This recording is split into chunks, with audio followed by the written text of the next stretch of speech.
Blog Talk Radio.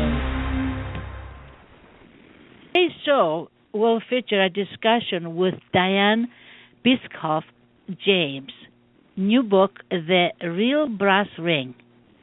I look at this book as an incredible one, and I know you all will want to have a copy of this. Now, this book is about changing your life's course now. The Real Brass Ring takes the secret on a high-speed road test in a tale of a midlife transformation in the real flesh and blood world of contemporary Chicago. It is a story of a midlife reboot. I like this. Midlife reboot. And how this person has been enlightened. Now, we're going to ask the author to tell us, Dianne, to tell us about all the details about this book, which I just skimmed it. I did not read it. I have to admit that. So I'm going to ask Dianne to tell us all about it because it's an incredible. She will give us incredible information, and who doesn't want to know how can we reboot our lives? Now, welcome, Dianne. And thank you, Debbie, for joining us today.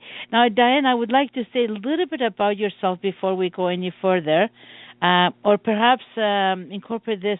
I understand you had everything in life, and then tell us what's happened.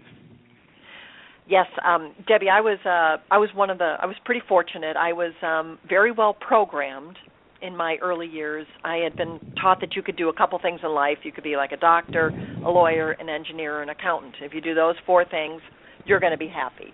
So I kind of did a one-off. I went and got a master's degree from Northwestern. I was very talented in marketing, and I was lucky. I was able to have a successful marketing consulting business, and I had all the stuff, all the, the wealth, the possessions, the cute little red convertible, the Prada bag, yes. all the stuff that we're told to get. I always kind of think of, living like the Kardashians.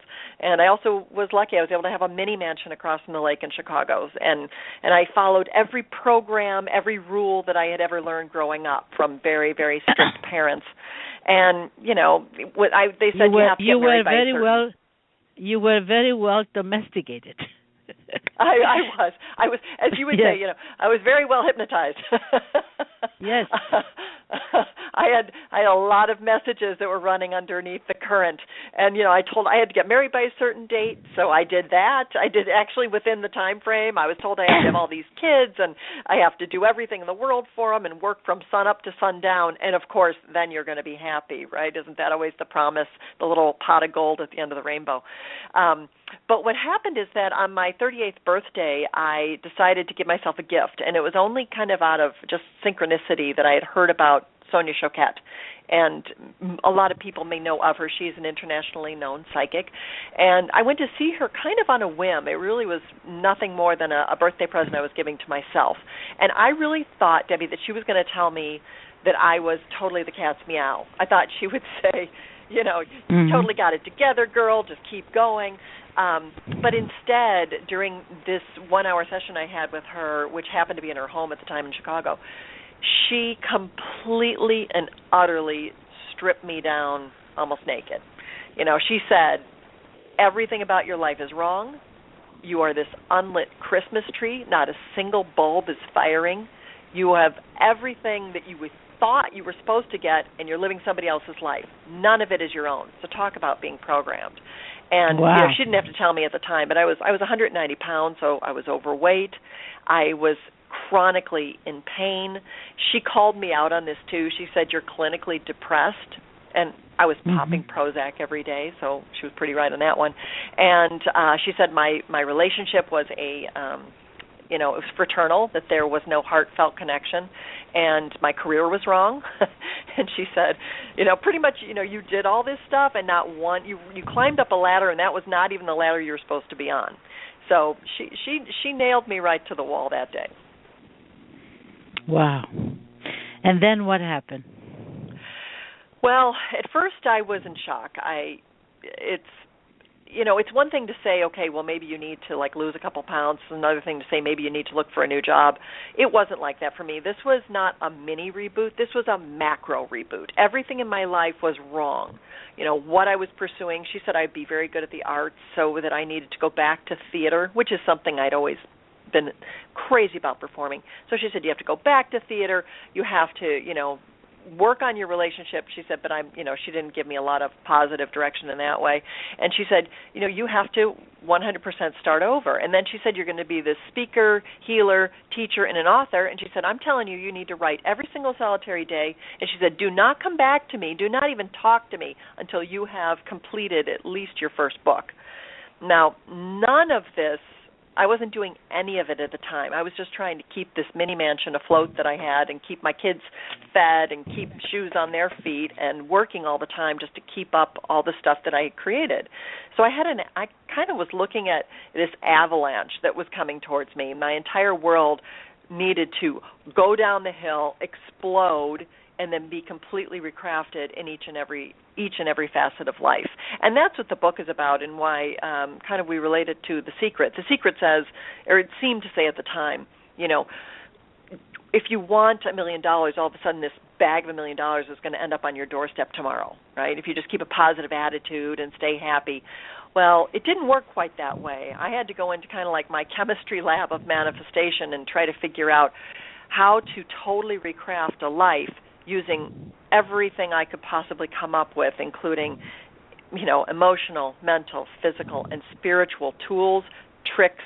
And I put together the 14 rules for happy living, and those are the rules that are in the book that I have found to be the most successful in trying to recraft an entire life. Wow, that sounds so... I'm listening to this, and I am trying to figure out in my life what's happening. I am 61 now, so but I did see myself at around 40 I started doing some changes. That's interesting. And so tell us about some of the tools, some of the I as I said, I didn't read the whole book, but I look at some areas and they were I was looking at the areas that there was lack of authenticity, there was unhappiness. Tell us about how did you? What I'm really asking here is, it's easy to say that your life is not going well, or this is not your ladder, this is not you could do better. But how did you take that step, and what actions? You had to change mentally, physically, emotionally, and you had to let go of the weight and all that, but it needs some strength and power, and I don't know. Tell us about that. To me, that's very intriguing to hear about that. Well, in its multifaceted approach, I, as you just mentioned, there is no way someone can just flip a light switch, drop everything you've been doing for 40 years. It just doesn't happen that way. You made 40 years of investment to get where you are, and then you realize you're on the wrong plateau. And so the first thing I did, and she gave me a list of books, and I have been pursuing spirituality and always been interested in metaphysics, so I'd been kind of a spiritual sponge for my entire life. Even when I was a little kid, those were the only kind of books I ever wanted to read. And she told me to read more books, so I did. I kept consuming more information, trying to understand more, and I kind of turned to the first thing I did, and one of the greatest tools I've found has been the law of attraction, turning to Esther and Jerry Hicks, who are kind of the four founding fathers, very popular, very well known now. And I found them right when they first were coming out of the gate. And their messages basically say the fundamental is, obviously, what you think about, you bring about. So anything you're paying attention to, anything you're focusing on, any words that are coming out, even dreams, anything that's coming out of your being, you are putting forward into your future existence. It's every step of manifestation. First the thought, then the physical world, and then of course it becomes manifest. I finally realized everything I was thinking about, the answer was yes. So if I thought, oh boy, I'm going to get sick, yep, there you go. No problem. We'll give you sickness. Or I'm fearful that I'm going to lose this next project. Oh, there it goes. There goes that project. So I had to really become mindful. That was the very first step, I think, is to become conscious and aware and really manage within yourself all these opportunities you have to create thoughts, always reaching for the part that feels better, that end of the stick that's a little more positive, gets kind of you juiced up and happy. I used to always reach for, I was born of the parents who specialized in stinking thinking. So I didn't even really know how to create good thoughts. So I had to spend some time working on that. And then the next huge step for me is I went to a place called the Hoffman Institute. Sonia had said, march yourself out, not yesterday, but as soon as you possibly can to this. It's like a recovery mecca for your spirituality, for your emotional being. And it's in California. 90,000 people have gone through this. It's all over the world now. And it's not a place where you get hooked in. If you go for 1 week, and you get rid of everything, and these are all those secret messages, everything that's keeping you stuck, everything that's keeping you broken. It's kind of like 40 years of therapy and every type of gestalt and every type of approach you can think of, and you come out kind of a fresh, spanking clean baby, I recognized not only did I love the theater, acting, performing, and all that, but I had missed an opportunity by shutting it down because I had messages programmed inside that said, that is a lousy career and you will not pursue it, even though it's something I love to do. So since then, I came back, I started a new career. I became an actor. It took a lot of time and a lot of effort, but as at 40, I started an acting career. Now I'm a SAG actor. And the weight I found to be, as with many people, it's an emotional hook. For me, food was the only thing that represented love. And the more I ate, the more Hostess products I ate, the more I felt like I loved myself for that 1 second while you're eating. And then I hated myself, of course, for every minute after I ate that food. So after I went and kind of cleared out the emotional issues, the food issue became, fortunately, a relatively light issue in my life. And I dropped 55 pounds, and I haven't put any of it back on. So I was able to kind of get to those core messages, get to that core thinking that was stopping me from the beginning. And the writing, I was terrified to write. I didn't want to write a book. She told me to write a book, so I figured I better do something. So I kept trying to write something about marketing, and every time I started writing a marketing book, other things started pouring out of my hands. So I had to plug into my spiritual self and say, okay, obviously there's another book coming out here that I think would be more helpful for people, and that book is all about this raw, kind of like a soap opera of cross between Eat, Pray, Love, but a lot of juicy stuff that happened, and dating, single dating, and cougar dating, and how all these transformational pieces came together are all just poured out in the book.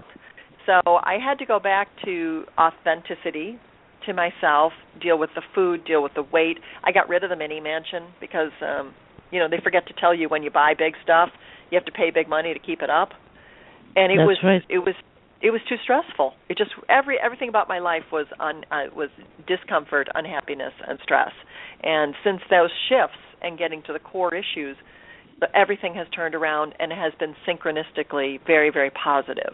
So I created a website called liveyoureverything.com, and the book is on there. It's also on Amazon. But that website is new and it's in development, but I'd like to create a sanctuary for anyone who wakes up anytime, perhaps 30, perhaps 40, perhaps 50, and says, is this my life?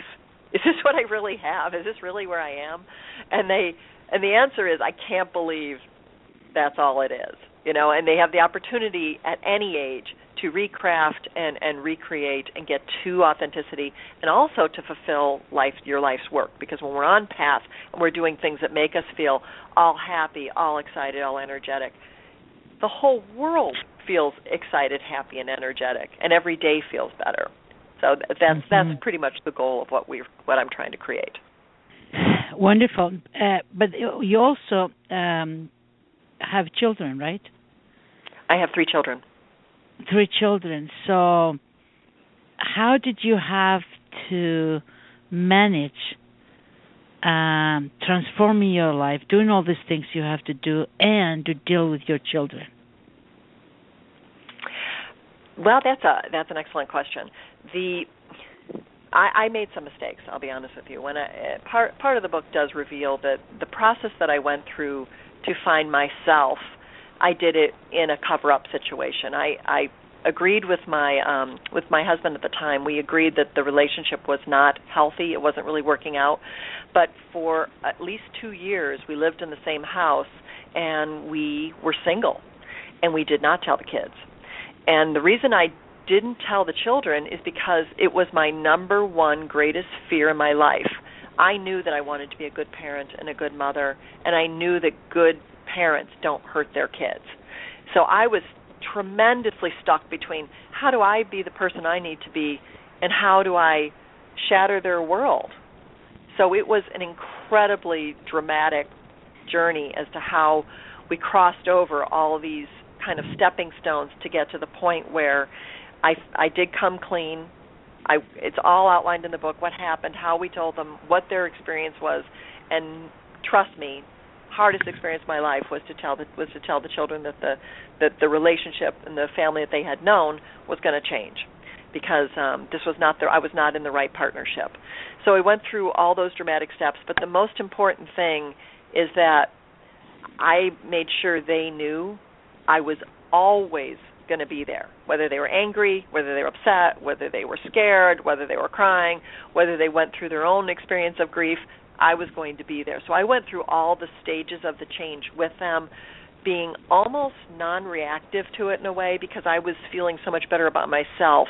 It was a little easier for me to be present and to be completely honest. And the other thing we do in our family, ever since I made all these shifts, is I got rid of this layer of dishonesty. I had never been able to speak my piece in my life, just because I'd been trained that way growing up. We always cared about what the neighbors think, or what somebody else wants you to say. And in my household, we started being in our truth, micro-truthing all the time. So I encouraged honesty, and it has become a way of life. So the nice thing is when you are micro-truthing and you teach your kids to micro-truth, even if it's something you might not want to hear, like, Mom, that meal was terrible, or I really don't like it when you keep telling me to go to bed at 10 o'clock, I want to stay up till 11, whatever they're going to say, whatever the feedback is, we express ourselves in the moment, and it never builds up. So that avalanche of dishonesty never builds up, and consequently I'm very fortunate. Everybody is great grades, happy kids, everyone's, succeeding. I have one in high school, college, and grade school. So everybody is succeeding on all levels, but I think a lot of it is because I was able to get in truth. They're able to express themselves, and we have very healthy communication. So I think that's part of the way, and also there's a lot of boundaries. There's about respect. We don't call, basic rules that a lot of people don't employ, which is you don't call people names. We don't do hurtful things. We do thoughtful things. We support each other, and we use them as general rules and make sure that those boundaries are super clear and super specific, so that if you don't want to go to your sister's Christmas concert, you go anyway, because we support each other. And so we try to make very clear and specific rules and regulations about how the household runs. And consequently, it's gloriously peaceful. So I must say, after all the changes, it did turn out to be a very, very healthy, happy home. Wonderful. I have a question from listener from the name is Charlotte. Her name is Charlotte from Vancouver. And the question is: once you decide to change your life, what obstacles did you encounter? How did you overcome them? That's an excellent question. So thank you for that. The obstacles are almost always from within. The obstacles typically, what I found for myself, are deep-seated fears, and some of them are very basic. A lot of the obstacles are fear of rejection, either from family, friends, relationships, even could be siblings, could be whatever it might be. Usually it's fear of lack. That's scarcity. I'll never be able to eat again. I'll never be able to get another home. And those two things seem to be the major fears that I found most of my stops came from. So I have a lot of tools and techniques. Many are outlined in the book. And one of the tools that I offer is that when I really got to the heart of the issue, I would take some quiet time and ask myself, okay, I'll just give you an example. I was terrified to finish the book. I spent 10 years writing a book, which is pretty crazy, but 10 years, and I couldn't finish it.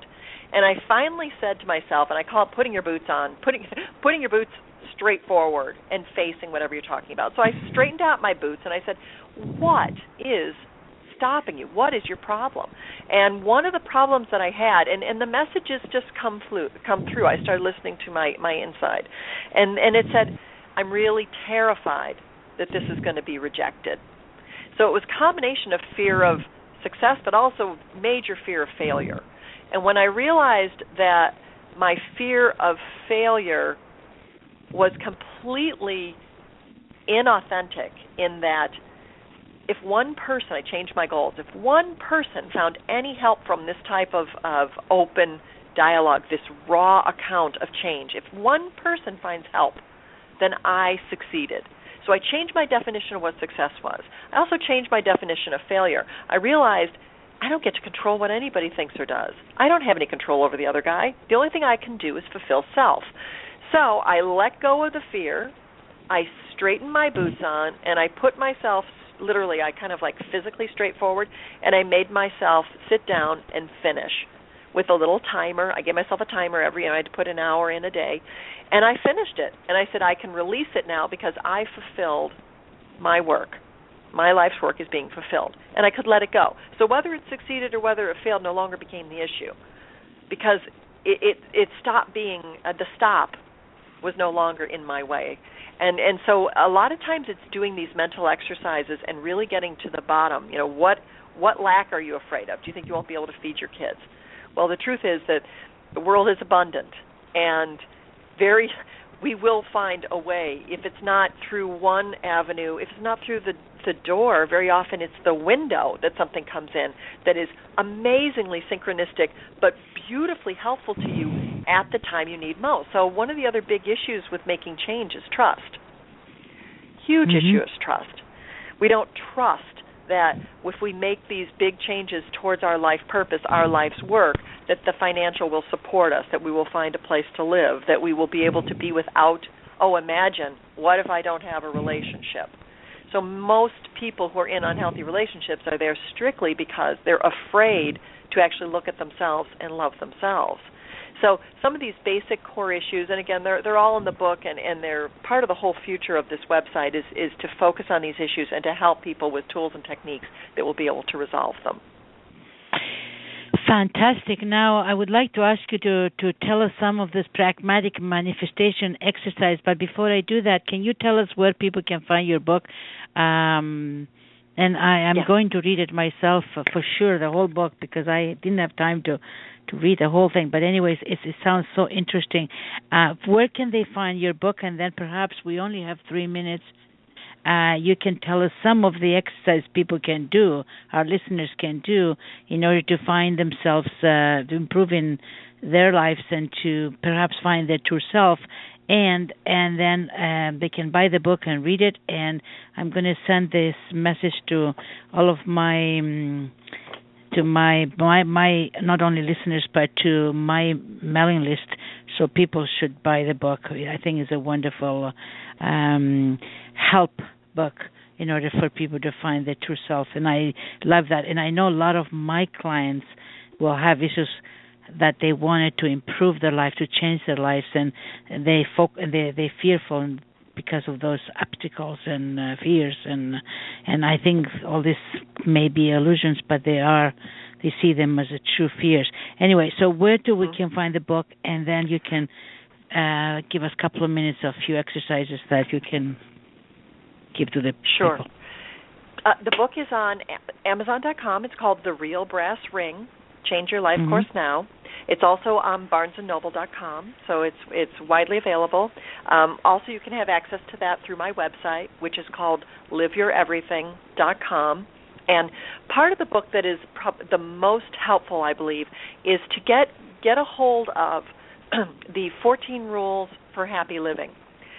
Those are the rules that I'm offering workshops all over the country, traveling I think we have 15 different ones set up now in different locations, mostly in the United States right now, but we'll be in California in February and traveling all over. And in the workshop, we not only dive into these 14 rules for happy living, but we also get into the simple but very effective exercises for experiencing, going back and experiencing your authentic desires.